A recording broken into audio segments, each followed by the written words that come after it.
After ko mag-practice ng pickleball, niyaya ako ng asawa ko dito sa Cardiac Delight sa Marikina. Nakita niya daw to sa TikTok at mukhang masarap daw kaya itry daw namin. Grabe girl, ang dami nilang putok-batok meals dito. Meron sisig, crispy pata, chicharon bulaklak at marami pang iba. In fairness naman, malaki din yung place at malinis pa.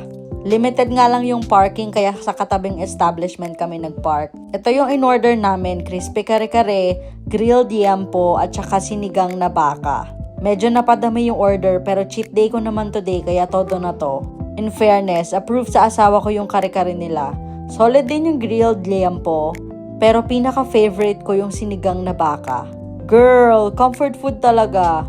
Pero te, paano naman ako papayat nito kung ganito kasarap kumain after magpapawis?